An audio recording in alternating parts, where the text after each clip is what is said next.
اچھا میرے پہ یہ مرزا جہلمی نے الزام بھی لگایا اور یہ اکثر کہ بھائی جن کی شانیں تم بیان کرنے کا کہہ رہے ہو ان کے راوی صحابہ ہیں. صحابہ کرام کے بارے میں وہ لفظ کہہ دیتا ہے کہ ہم کہتے ہیں کاش کہ ہم مر جائیں ہمارے کان یہ جملے نہ سنیں, اس کے باوجود وہ دندناتا پھر رہا ہے, آزاد ہے. حتیٰ کہ اب اس نے یہ کہا کہ سیدنا لوط علیہ السلام کہتا ہے حسن تے شاہی کوئی نہیں, پھر کہتا ہے نبی تے شاہی کوئی. آپ مجھے ایک بات بتائیں, مستقبل میں ہم دیکھیں گے کہ ایک میز پر علامہ ہشام الہی ظہیر صاحب, شاہ سراج الحق صاحب, سعد رضوی صاحب اور مولانا معاویہ صاحب اور یہ تمام حضرات ایک پلیٹ فارم پہ ہوں گے. ایسا منظر آپ ذرا یہ سوچیں یہ کتنا خوبصورت اور دل نشیں منظر ہوگا. پاکستانی برادر سراج الحق کو یہی مشورہ آپ کی وساطت سے بھی جی کہ اگر ہم الگ الگ الیکشن لڑتے رہیں گے آپ پنجاب کی سیاست میں کبھی سیٹ نہیں جیت سکتے.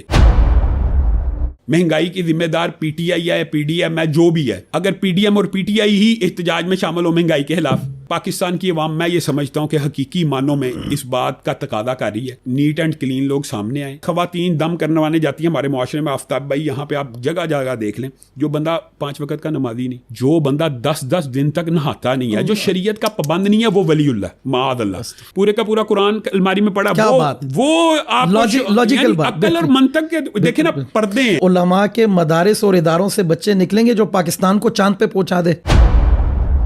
لیکن علامہ مولوی استعمال کیوں ہوا؟ بلوچستان کی طرف بھی کبھی توجہ دینے کی کوشش کی. وہاں ایک حالات آپ دیکھیے اس وقت جو ہو رہے, ہمارے جوان شہید ہو رہے ہیں روزانہ کی بنیاد پہ, ملک دشمن عناصر انہیں مار رہے ہیں, پھر پڑوس سے تخریب کاری ہو رری ہے, ہندوستان کر رہے ہیں, کلبھوشن نیٹ ورک سب آپ کے سامنے. بلوچستان میں ہمارا نیٹ ورک قائم ہو چکا ہے. علامہ احسان الہی ظہیر شہید کی جماعت تھی 80s 90s والی, 81 میں جو انہوں نے بنائی تھی وہ اب بحال, وہ اب الیکشن لڑے گی انشاءاللہ لڑے گی. ہزار بندوں نے سیدنا امیر معاویہ کی توہین کی ہے. انہوں نے کہا ہمیں اس رستہ چاہیے ہی نہیں جو اہل سنت کے رستوں سے گزرتا ہے, ہمارے لیے انڈیا کا بارڈر کھول دیا جائے. یہ میں آپ کو سکا بات بتا, کھل کے بغاوت ہو چکی ہے گلگت بلتستان میں. گلگت بلتستان میں انڈیا کا پرچم لہرایا گیا ہے, اور کن لوگوں نے لہرایا وہ چاہتے ہیں ہمیں گستاخی کرنے دی جائے. میں اور آپ کیا چاہتے ہیں؟ اللہ کے لیے گستاخی نہ کرو. ہم ان کو کچھ کہہ رہے ہیں. بسم اللہ الرحمن الرحیم. السلام علیکم ناظرین, آپ دیکھ رہے ہیں مولانا پوڈ کاسٹ اور میں ہوں آپ کا ہوسٹ آفتاب نذیر. آج ہم جس شخصیت کے ساتھ بیٹھے ہیں ان کی تیسری جنریشن کو ہم قیام پاکستان کے بعد سے ملک کی, دین کی, قوم کی سماجی, سیاسی, روحانی تربیت کرتے اور خدمت کرتے دیکھ رہے ہیں. میں بلا کسی لمبی تمہید کے ڈائریکٹ آپ کو لیے چلتا ہوں علامہ ہشام الہی ظہیر صاحب کے پاس. السلام علیکم مولانا, کیسے ہیں؟ وعلیکم السلام ورحمۃ اللہ وبرکاتہ. اچھا حضرت, بغیر کسی لگی لپٹی کے ملک کے حالات آپ کے سامنے ہیں, لوگ خودکشیاں کر رہے ہیں, مہنگائی ہے, اس سب کا حل کیا ہے؟ سولوشن کیا ہے؟ مسائل ہر بندہ اجاگر کر رہا ہے, ہر بندہ اس پہ گفتگو کر رہا ہے کہ فلاں ہو گیا, ڈمکا ہو گیا, یہ ہو گیا, ہو گیا, لیکن اس کا حل کیا ہے؟ آفتاب بھائی سب سے پہلے تو میں آپ کو خوش آمدید کہتا ہوں اپنے دفتر میں. دوسری بات یہ ہے کہ جو آپ نے بڑا دلچسپ پوڈ کاسٹ کا نام رکھا مولانا, اس بات کی مجھے بڑی خوشی ہوئی ہے کہ اللہ کے فضل و کرم سے ابھی ایسے لوگ موجود ہیں جو اپنے مولوی ہونے کو یا مولانا ہونے کو فخر کی نظر سے دیکھتے ہیں. الحمدللہ. جہاں تک آپ کے سوال کا تعلق ہے تو بلا تمہید میں بھی اس بات کا جواب دیتا ہوں کہ وہی دیری نہ بیماری, وہی نامحکمی دل کی, علاج اس کا وہی آب نشاط انگیز. ایسا کہ علاج ہے ہم سب کے پاس ہے.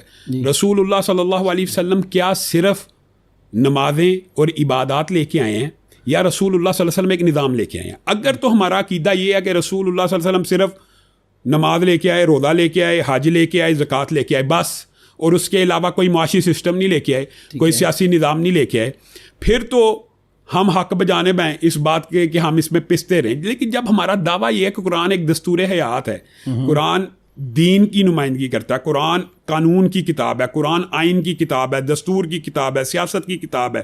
اگر سیاست کی کتاب ہے تو کیا سیاست میں اسلامی نظام معیشت نہیں ہے؟ تو اس میں مولانا میں آپ سے یہ سوال کروں گا, آپ کے پاس کیا کوئی سیاسی حل ہے؟ کیونکہ ہم نے دیکھا آپ کے والد صاحب رحمۃ اللہ علیہ باقاعدہ ایک جمعیت الحدیث کے نام سے انہوں نے فورم بنایا, اور جہاں انہوں نے قوم کی روحانی اور علمی تربیت فرمائی, وہاں ایک سیاسی پلیٹ فارم بھی دیا. تو کیا آپ کے پاس بھی ایسا کوئی پلیٹ فارم ہے؟ آفتاب بھائی, جمعیت اہل حدیث پاکستان کو جب سے بحال کیا گیا یہ ایک سیاسی پلیٹ فارم ہی ہے, اور علامہ احسان الہی ظہیر شہید نے بھی اس کو بطور سیاسی پلیٹ فارم کے ہی متعارف کروایا تھا. اور آج بھی وہ لوگ زندہ ہیں جنہوں نے ان کی سیاست کا مطالعہ کیا, بھٹو کے خلاف